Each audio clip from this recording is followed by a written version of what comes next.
welcome to the Push Pull Sales and Marketing Podcast. I'm Marcello. And I'm Sherry, and each episode will provide you with sales and marketing strategies that you can implement immediately into your own business. Today, you get to hear the episode with Anthony Iannarino. He's the USA Today best-selling author. His latest book is doing great, and I think you'll see why after this episode. His latest book is The Only Sales Guide You'll Ever Need. You can grab it off of Amazon or pretty much anywhere else that you can buy books.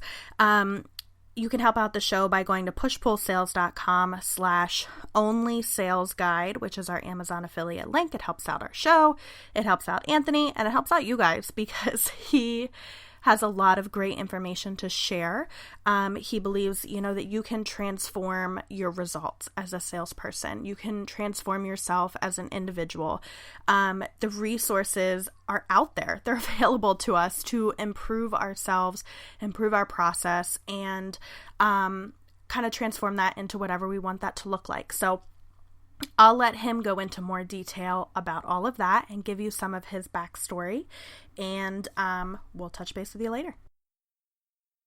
All right, so I would like to welcome to the show Anthony Iannarino, author of, if I'm correct here, a USA Today best-selling book called The Only Sales Guide You'll Ever Need. He also runs the website thesalesblog.com, amongst other things.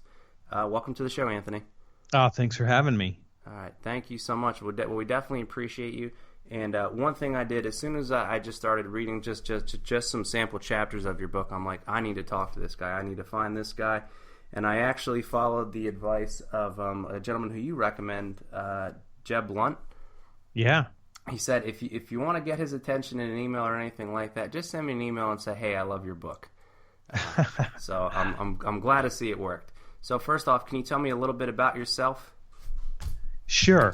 I'm a speaker, I'm an author, and I'm an entrepreneur, and I spend most of my time helping people and organizations transform. So I spend a lot of time helping people improve what they do in sales and in personal success and leadership. Okay. So, and this book you've written, is this your first book, or you've written some other ones as well? This is my first book. Okay, awesome. So what was your background? How did you end up being the B2B sales guy? A few years, well, you know what? I grew up business. That's how I started. I started working in the family business, and I went out to LA and I was playing music out there, and I had a brain surgery that brought me back home, and I had to go back to work. So I went to work in the family business because I wasn't allowed to drive for a couple years, and I thought that would be a good way to take a couple years to figure out what I was going to do.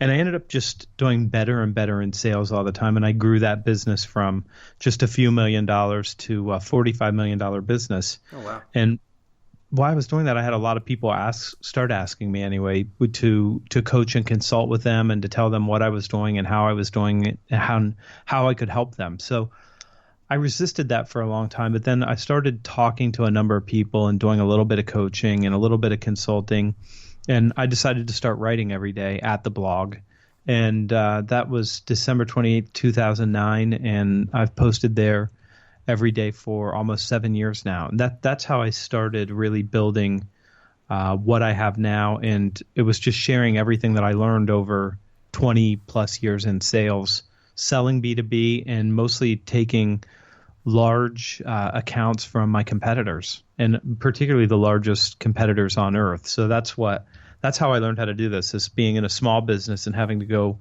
win multi-million-dollar deals away from larger, better financed, more sophisticated companies. Wow. So you said since December 28th, 2009, you have added some content you've posted on your website every single day? Minus 13 days. 13 days in 2010. You're a slacker. Come on, 13 days. I'm kidding. I was in Tibet, and I expected that when you would get to Tibet that I wouldn't have great bandwidth, but the truth of the matter was all the way from Lhasa to base camp on Mount Everest, there's impeccable bandwidth, and I should have written because there would have been nothing stopping me from writing every day. Well, I just wanted to take in Tibet, though, so I thought maybe I'll take it in since I'm probably not going to come back to Tibet anytime soon. Oh, awesome. And how long ago was that? 2010. Okay, that was 2010. Cool. Very cool. So you're going to go back and search the archives. It's August 17th through September 1st. Those are the missing days. That's funny. So you got into sales pretty much on accident. So if you didn't end up having that surgery, you wouldn't be a salesperson today. You wouldn't be in the family business.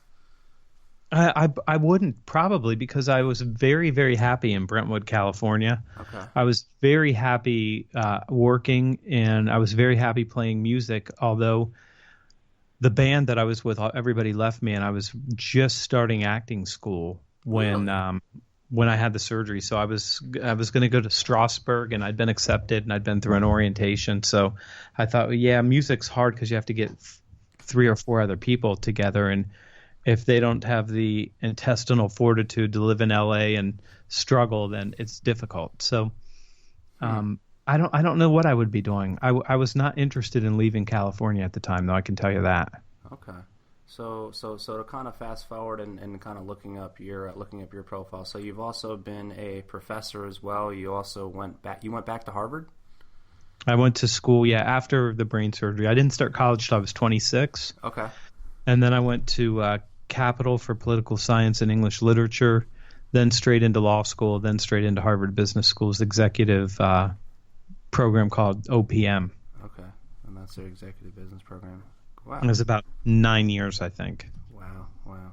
So I definitely think one of the main takeaways for you as well as, I mean, for our podcast and pretty much any sort of sales training is after you graduate, you don't stop learning and looking and listening to your book and reading your book, because I also got the Audible version. I love that. You can listen in the car, all that good stuff. You don't just say, hey, this is a definitive guide on tips and tricks and tactics or anything like that. You also point out to other resources that actual salespeople can read up on in terms of prospecting, in terms of being creative and actually getting attention. But we can talk about a little bit more about the nuts and bolts of the actual book. But one thing I definitely get from you, so you compiled basically 20 years of sales learning, and a lot of that sales learning, I'm going to assume, just based on talking to you a little bit, that isn't something that you develop by pretty much winging it. You kind of read about it and you studied about it, correct? I read everything. I still do read everything, and I think it's important to go and explore ideas, and particularly ideas that make you uncomfortable. Mm-hmm. But in the book, I mean, I give those reading recommendations at the end, because in a book you're constrained to about 60,000 words. Mm-hmm. So when I put the book together, it was way more than that. In fact, there were 4 other elements in addition to the 17 that are in the book that got cut. But if you really want to learn self-discipline, the book's a great place to start. But if you need more, well, you've got the book, you've got the exercises in the book, you've got the workbook, you can get the videos. But if you need more than that, there's a lot of people that have dedicated whole books to discipline. I mean, you could get Brian Tracy's No Excuses book. That's a great book about discipline, and that's the whole book. It's discipline in 15 different areas of your life. And I put that in there because some people may want more help, and I didn't invent self-discipline. I'm not the first person to talk about it. There are people who have gone very deep. So I wanted to give people a survey, and then if you need to go deep in some area, we'll point you how to get there. That's awesome. So especially being pretty much mainly in business to business, what are some common questions that you normally hear from people who are reaching out to you, maybe for the first time, or maybe some common issues, or maybe some common things some of your current clients are coming to you for? That's a great question. I get email every day with questions through the blog, and I'm going to see if I can just pull one out here for you right out of the gate. Okay. If I could find this for you, I read one this morning. I can't find it very easily, but the question goes something like this. My price is higher than my competitors. How do I explain to my client that I'm better and my price has to be higher, and still get them to buy from me instead of to buy from my competitor? That's the gist of the first question I received this morning. And I get a lot. No, it's an easy one. That's an easy one. Okay. Yeah, your price is higher because you have a different model, and your price is higher because you create different value. But what you have to be able to say to a customer is simply, listen, my price is going to be higher than my competitors, and you're going to see a lot of things that look the same that are different. Would you mind if I shared with you 2 or 3 reasons that we're different and how spending a little bit more is going to ensure that you get a certain outcome and that you don't put that at risk and that you really get the outcomes that you want? And you're asking for permission to share that because if your price is higher, it's higher. So there's no reason to avoid it. No, but then you talk about how do you justify the delta between your price and the competitors? And you explain that, look, we're going to spend more money in this area. We're going to spend more money in that area. We're going to do this to make sure that you get this certain outcome. And if we discount any of that and pull the money out of it, then you're not going to get the outcome that you need. And you may get something that sounds a lot alike and it may look a lot alike, but here are the risks and here's what we see when we come in and pick up the pieces after people don't make the right investment. I mean, you have to be a grown-up and talk about it. Absolutely. And that is like 100% similar, and you also reference it too, is pretty much the challenger customer. Because a lot of times what the customer will see is, yeah, I understand your product's good, but they have something cheaper and it's good enough. To get someone from where they have that perception and to change that, if you have that conversation, I mean, it's definitely where you want to go, where you're not just justifying price. Because a lot of times I think salespeople will try to just say, okay, well, I include this widget, this widget, this widget, and this widget. And then when they end up at the actual negotiating table, the customer says, yeah, that's fine, but I have this product here and it's good enough. So to really differentiate yourself. So I definitely like that. That's good stuff. So one of the main questions basically is, hey, my price is higher than my competitor. How do I go about justifying that to my customer? And you say pretty much you want to get that out of the way up front. I'm in most cases, if there's a couple ways to think about this, but the way that I tend to think about it is, look, if you have a higher price, it's because you have a different model. You're not trying to compete on price. You're not trying to have the low price spot. And if you really are spending more money and it really costs you more to do that and you're delivering greater value, when you discount, you break the model. And you say, wait a second, we're going to invest more, but now we can't invest more because we can't capture any of that value to do that. So you can't break the model. That's the first thing. The second thing is if you hide from it and you pretend and you're defensive about your price, so you pretend that, oh, no, we're very, very much like everybody else. Later on, when your price is higher and they see it for the first time, it's a surprise. You want to, in most cases, if it's your model, you want to tell them that right out of the gate. So when you walk onto, well, you said B2C example, but when you walk onto a Mercedes lot, they're not going to compete, with a lower priced car. They're not going to compete against a Ford Fusion. That's, if you want a Ford Fusion, you're going to have to go get that. If you want to spend more and get a much better quality vehicle and a higher performance vehicle, you're paying for that. That's the way it is in most things. But when salespeople withhold the pricing, it's just really the fear of having that conversation.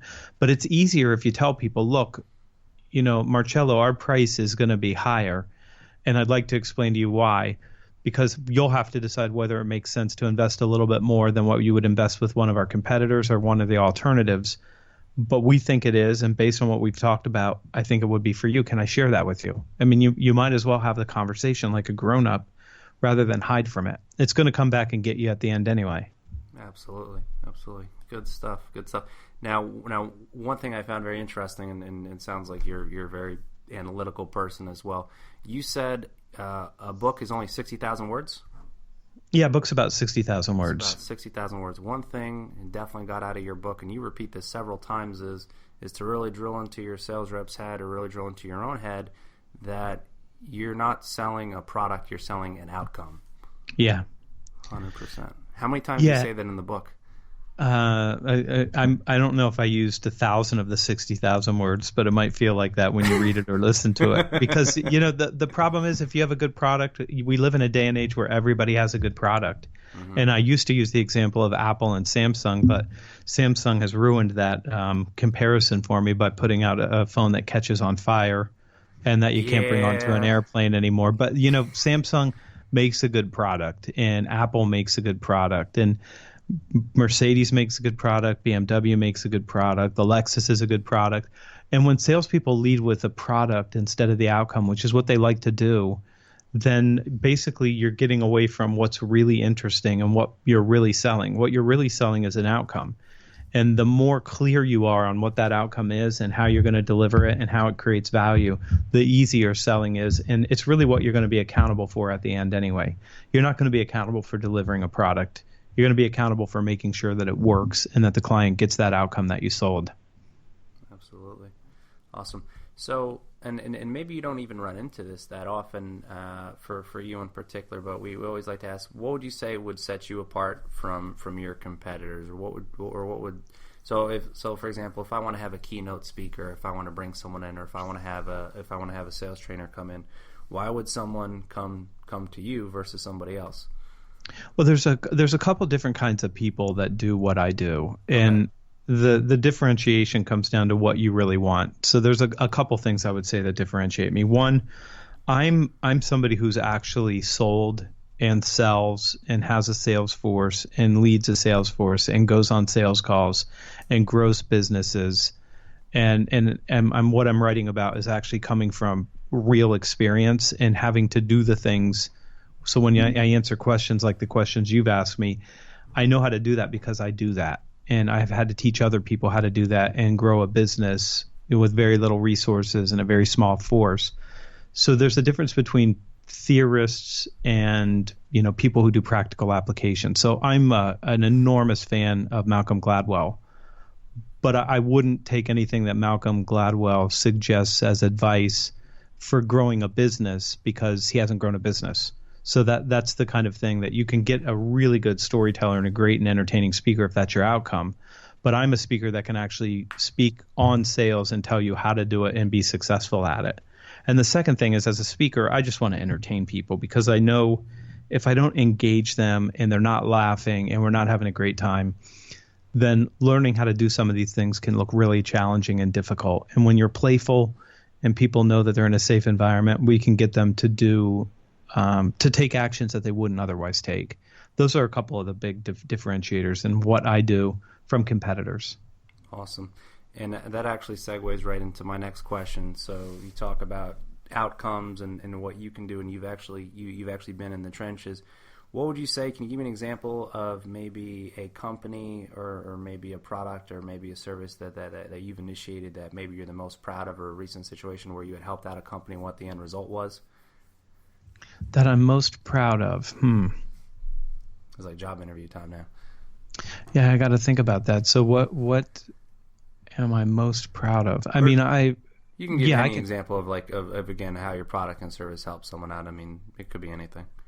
It just it depends on which product we're talking about. So as somebody who coaches and consults, I mean, in the last couple of weeks, from a coaching perspective, I've had one salesperson in a very big role in a very big, well-recognized company who had a total meltdown, and the attitude was challenging.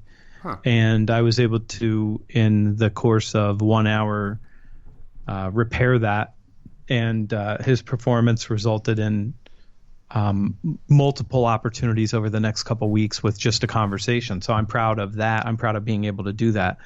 I'm also proud of being able to take a number of people in I'm just thinking over the last couple weeks, my experience, who had just very, very low activity and didn't understand what was necessary of them, and quadrupling their activity and, again, generating more opportunities and more wins through giving them a few tweaks and a few concepts to work with that would change their performance. So I think that I'm happy right now, although I think I could be a lot better at it, with my ability to help people change and to give them something to take action on where they might have had fear or they might have had something blocking that.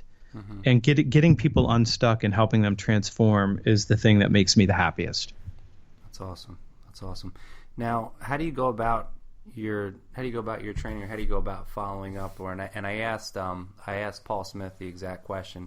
How do you keep the actual momentum going after someone reads your book, after someone has you come and speak at their company, where it doesn't just become the day after training where we have a great new initiative and we're going to do this, this, and this, and this, and then 3-4 weeks later you go back to doing exactly what you were doing? I mean, how do you help follow through with that, or how do you help companies kind of bridge that gap between training and maybe implementation afterward.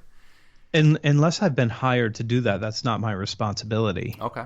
And if I've been hired to do that, then I'm going to have visibility, I'm going to have a presence, and we're going to have accountability. But the truth of the matter is, I'll know within 4 or 5 minutes of stepping on stage in a keynote or a workshop whether or not the company's actually going to execute a transformational change by just watching how many of the leaders stay in the room.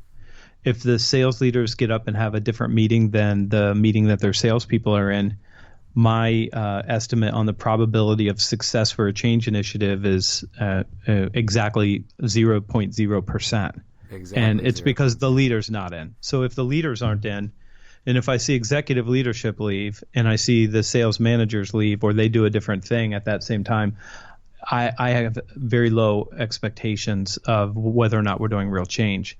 But if I'm allowed to arm the sales managers and the leaders with the tools to be able to hold people accountable, and then we have conversations about how to do that and we dial it in, then we have very, very high likelihood. But, I can just tell you in my experience, I've done transformational work and change initiatives before, and there's always this spot, you're right, it's probably 4 weeks, 5 weeks in, where people immediately sink back into the status quo and they're going back to what they were doing. And it's managerial will. It's the will of the leader. Am I going to make this change stick, or am I just going to let this go? And if the leaders are willing to go to the mat and hold everybody accountable, the change will start to stick. But it's at that point, it does get wobbly, and somebody has to be there to prop it up. Awesome. All right, and then what I'll do, I'll kind of ask you some questions specifically about your book as well. But sure. For one thing, we always ask everyone who's on the show to give us a recommendation. Could be a book, could be an app, it could be a course, etc. But it can't be your own. What would you recommend our listeners? Oh my gosh, I have so many. I mean, pick up Mark Hunter's High Profit Prospecting. Pick up Jeb Blunt's Fanatical Prospecting. Pick up Mike Weinberg's New Sales Simplified. Pick up Trish Bertuzzi's Sales Development Playbook. Outside of that, I mean, if you want to get into more esoteric kind of ideas, pick up Nassim Nicholas Taleb's Anti-Fragile, or pick up Howard Bloom's The Lucifer Principle, A Scientific Expedition into the Forces of History. I can give you dozens and dozens. I think as a salesperson, as somebody who has to have conversations with leaders and help people, you need to stay on top of your game. So you need to read and listen and take courses and invest in yourself so that you actually have the capacity to help others. Yeah, and that's awesome. So I recognize a lot of it. I didn't recognize Trish. And then one thing I remember reading your book. You also reference is it pronounced Nito Quibin? Yeah. Him as well. I remember back in the day when I'm not sure if you can still do it. I ordered on Netflix like a whole sales series. Yep. And one of it was that, and my wife was excited because she thought it was like some kind of movie or something like that. And she's like, "Oh, you got to be kidding me! What is this Nito Quibin? It sounds like a Pokemon." Yeah.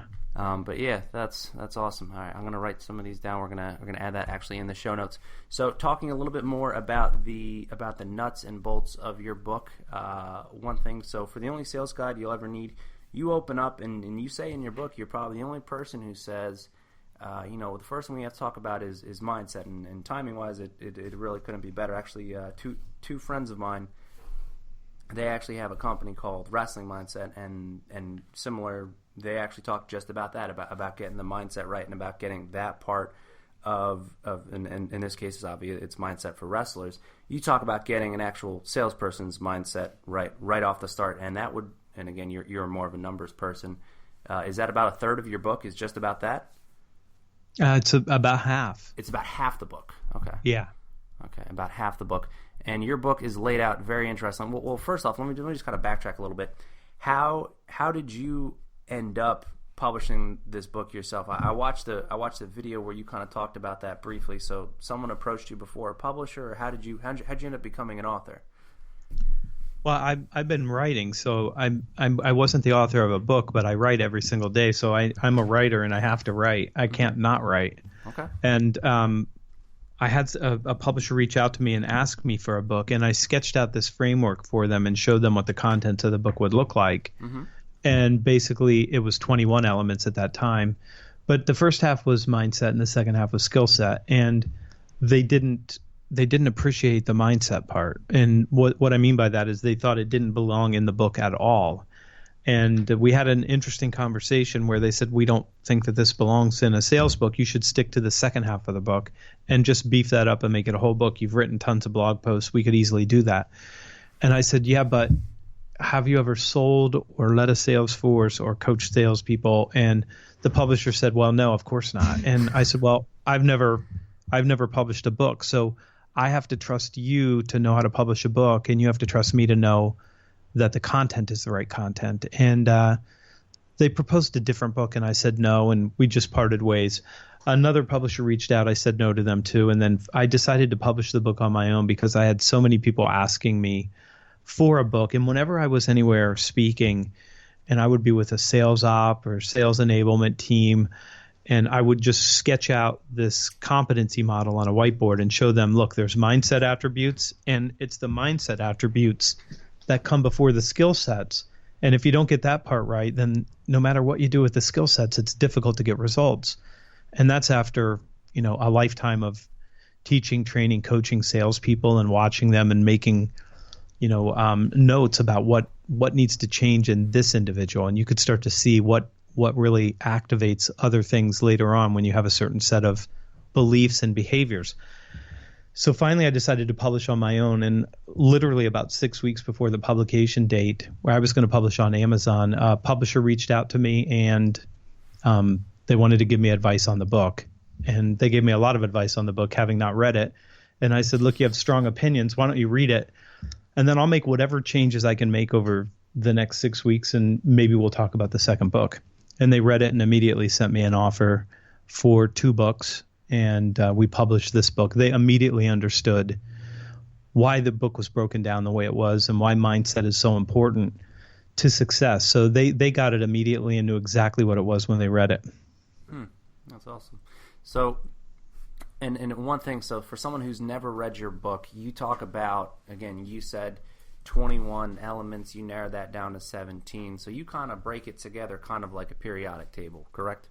It literally was the periodic table when I started it, and the publisher hated the periodic table part of it, and we changed the title of the book, and we played that down a little bit. But it really is, if you think about the periodic table, it's everything that the known universe is made up of, and these attributes and skills are everything that a good salesperson is made up of.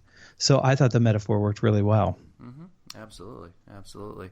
So someone who's going to pick up your book or someone who's going to check out your blog for the first time, what are they going to get out of it immediately?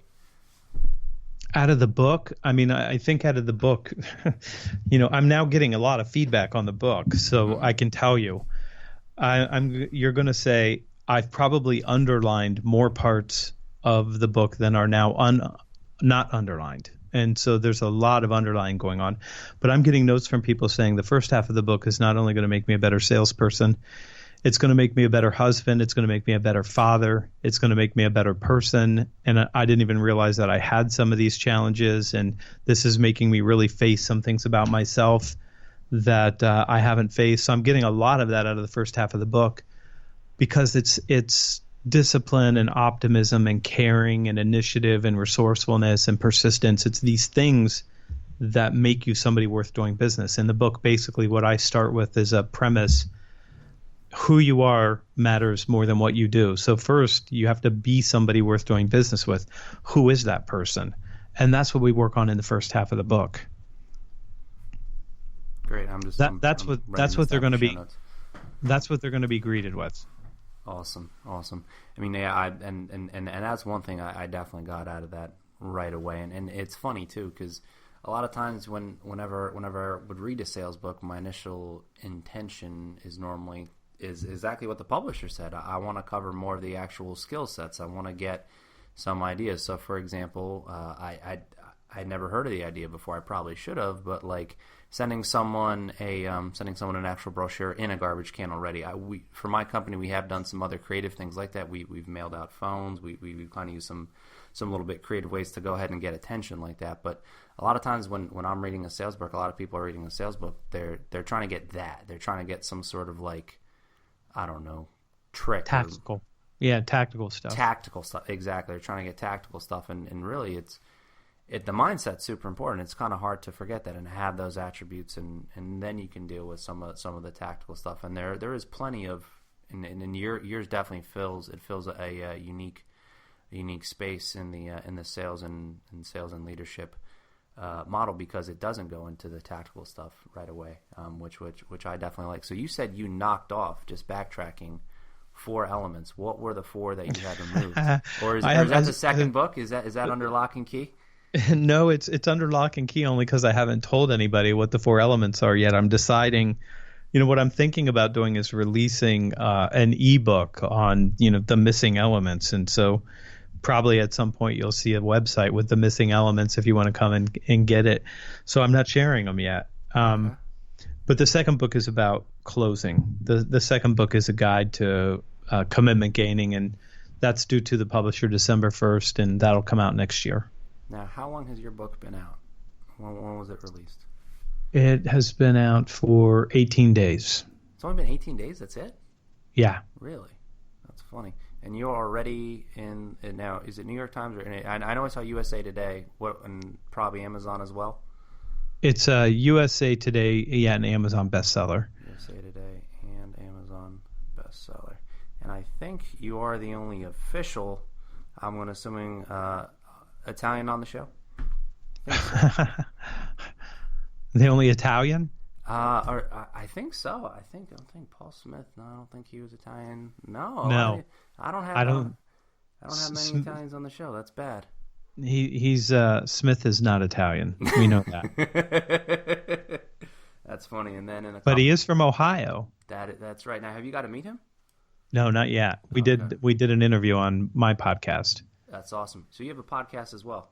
Yes. Awesome. So that you're good. You have a good flow. You're very, very concise. You're very articulate. You kind of know what, because I didn't send you the questions in advance. Everyone else, I sent the questions in advance, but you got this down. So my next question is how can people find you?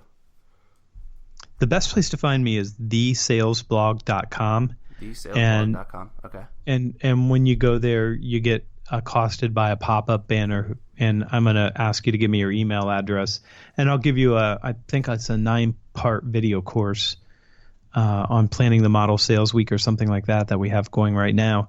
And then you'll get my Sunday newsletter in your inbox every Sunday morning, and it's really a mindset set up for going into the week, starting Monday morning with a great plan on what you're going to do. Awesome.